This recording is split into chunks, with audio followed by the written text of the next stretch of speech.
Halo semuanya, assalamualaikum warahmatullahi wabarakatuh. Selamat malam. Kali ini saya akan menceritakan sebuah film jadul yang dulu bahkan sampai sekarang itu masih terasa ngeri dan bisa membuat kita terbawa mimpi. Dan kisah ini adalah film Kisah Sundel Bolong. Dan seperti apa kisahnya, langsung saja. Kisah Sundel Bolong memang sangat khas Indonesia, hantu yang hanya ada di Indonesia.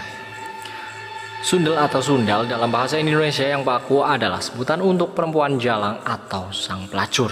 Sundel bolong dalam mitos atau kepercayaan masyarakat Indonesia digambarkan sebagai sosok wanita berambut panjang dan bergaun panjang berwarna putih yang memiliki lubang besar di punggungnya. Konon hantu sundel bolong mati karena diperkosa, lalu melahirkan anak di dalam kubur. Sundel bolong juga dikisahkan kerap menculik bayi-bayi yang baru lahir.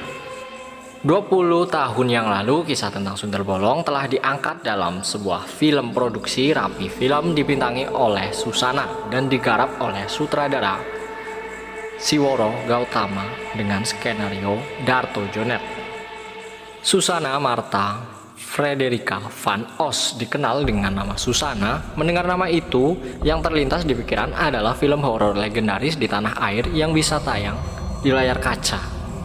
Bahkan sampai sekarang masih suka ditayangin. Nah, untuk film yang diperankan oleh Susana menggunakan teknologi yang maju saat itu. Namun jika dibandingkan dengan teknologi dunia perfilman masa kini, film Susana itu pasti sudah ketinggalan jauh.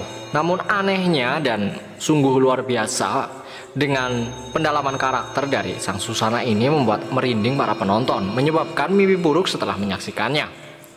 Padahal Susana sendiri awalnya bukan terjun di dunia film horor. Balik ke film Hantu Sundel Bolong. Hantu Sundel Bolong sering digambarkan sebagai wanita seram dan bagian tubuh dan punggung yang bolong. Terkadang hanya terlihat lubang atau banyak belatung di dalamnya. Dikisahkan ada seorang wanita bernama Alisa yang diperankan oleh Susana adalah seorang mantan pekerja seksual di bawah seorang mami alias Germo. Hidupnya berubah total setelah dinikahi oleh Hendarto, yakni yang diperankan oleh Berry Prima. Suatu hari seorang pengusaha butik bernama Rudi yang diperankan oleh Rudi Salam mengajak Alisa bekerja di toko butiknya.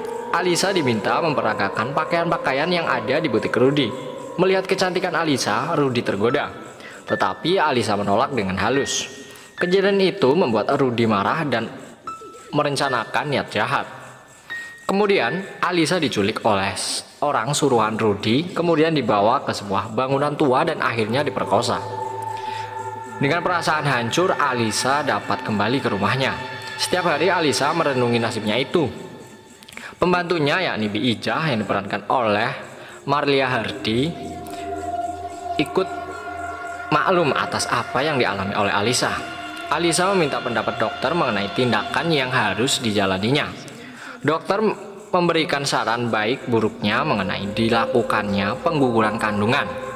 Alisa mendapat kabar dari suaminya yang akan pulang. Alisa bingung menghadapi masalahnya. Alisa merasa berdosa dan karena putus asa, akhirnya Alisa bunuh diri di kamar mandi. Nah, sejak saat itu, Alisa gentayangan dalam wujud sundel bolong ini dan ingin membalas dendam kepada orang-orang yang telah merusak kehidupannya. Satu persatu orang suruhan Rudi yang pernah merusak kehidupan Alisa menemui ajalnya dengan keji namun misterius. Kematian mereka selalu disertai dengan pertemuan dengan seorang wanita cantik yang mengaku bernama Sinta. Percumbuan dan berakhir pada kematian si pria. Selain membalas dendam, arwah Alisa juga kerap mengganggu penduduk-penduduk sekitar kuburannya dengan cara yang seram namun agak lucu. Di antaranya dalam sebuah adegan terkenal, yakni perjumpaan tukang soto dan tukang sate. Dan sang sundel bolong Alisa ini di tengah malam memesannya, "Bang, sate bang." Itu sangat familiar. Rudi dan mantan mami Alisa pun menemui ajalnya di tangan wanita cantik misterius yang tak lain adalah penjelmaan dari arwah penasaran Alisa. Akhirnya semua orang yang pernah merusak kehidupan Alisa telah mati di tangan Alisa dan dendam Alisa pun telah terbalas. Kemudian dalam akhir cerita, Hendarto memohon arwah Alisa supaya berpulang ke alam baka dan akhirnya Alisa pun pulang dengan tenang. Dan begitulah ringkasan cerita tentang film legendaris yakni Sundel Bolong. Semoga menambah wawasan kita pada hari ini dan selamat malam.